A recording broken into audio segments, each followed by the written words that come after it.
আসসালামু আলাইকুম প্রিয় দর্শক, সবাই কেমন আছেন? প্রতিদিনের মতো চলে আসলাম এই মুহূর্তের আজকের সবচেয়ে গুরুত্বপূর্ণ আবহাওয়ার খবর নিয়ে। আগামীকাল 20শে মে 2025 রোজ মঙ্গলবার। এবার অতি প্রবল শক্তিশালী ঘূর্ণিঝড় মোন্থা নিয়ে বিরাট বড় দুঃসংবাদ দিলেন আবহাওয়াবিদরা। আগামী 28শে মে থেকে 30শে মে এর মধ্যে প্রায় 150 কিলোমিটার গতি নিয়ে আছড়ে পড়তে পারে উপকূলে। জারি হতে পারে 8 থেকে 10 নম্বর মহাবিপদ সংকেত। এদিকে সারা দেশে চলছে দফায় দফায় মাঝারি থেকে ভারী বৃষ্টি। আগামী 72 ঘন্টা পর্যন্ত দেশ জুড়ে তীব্র ঝড় বৃষ্টির সতর্কতা দিয়েছে আবহাওয়া অফিস।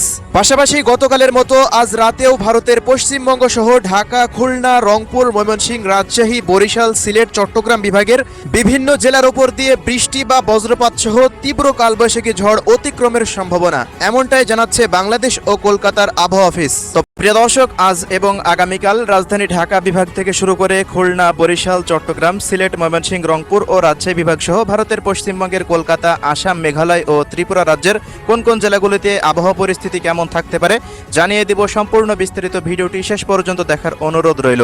কে কোন জেলা থেকে দেখছেন কমেন্ট করে জানিয়ে দিন। প্রতিনিয়ত আবহাওয়ার খবর পেতে আমাদের ইউটিউব চ্যানেলটিকে সাবস্ক্রাইব করে রাখতে ভুলবেন না।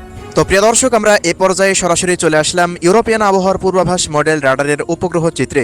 তো এখনকার সর্বশেষ রিপোর্ট অনুযায়ী দেখা যাচ্ছে আজ সন্ধ্যার পর থেকে ভারতের পশ্চিমবঙ্গ সহকারে বাংলাদেশের দক্ষিণাঞ্চল, মধ্যাঞ্চল এবং চট্টগ্রাম বিভাগের বেশ কিছু অঞ্চলে তৈরি হচ্ছে নতুন কালবৈশাখীর মেঘ।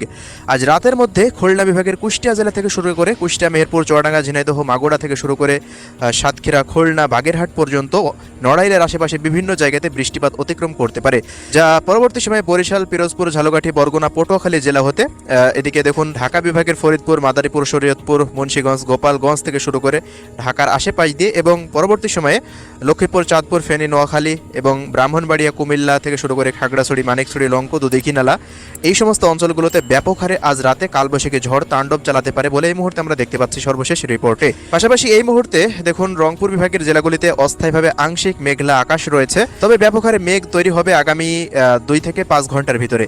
এছাড়া এই মুহূর্তে পশ্চিমবঙ্গের উপরে যে মেঘ তৈরি হয়েছে ভারতের মালদা, মুর্শিদাবাদ, নদিয়া জেলার উপরে দুমকার আশেপাশ দিয়ে যে মেঘটি তৈরি হয়েছে তা পরবর্তী সময়ে রাজশাহী বিভাগের দিকে ব্যাপক হারে বিস্তার লাভ করার সম্ভাবনা রয়েছে। পরবর্তী 24 ঘন্টার মধ্যে রাজশাহী বিভাগে তুমুল আকারে ভারী বর্ষণ বৃদ্ধি পাবে। পাশাপাশি এই মুহূর্তে পরিস্থিতি অনুযায়ী কলকাতা শহরের আশেপাশ দিয়ে মানে পশ্চিমবঙ্গের প্রত্যেকটা জেলাতেই আজকে রাতে তীব্র ঝড় বৃষ্টির সতর্কতা থাকছে।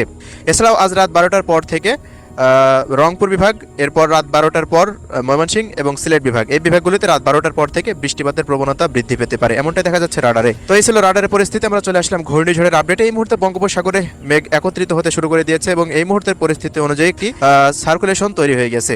এছাড়া প্রিয় দর্শক, আগামী 26 তারিখ নাগাদ আরব সাগরে তৈরি হচ্ছে ঘূর্ণিঝড় শক্তি। যেহেতু আরব সাগরে সর্বপ্রথম ঘূর্ণিঝড় তৈরি হবে তার জন্য তার নাম হবে শক্তি, আর বঙ্গোপসাগরে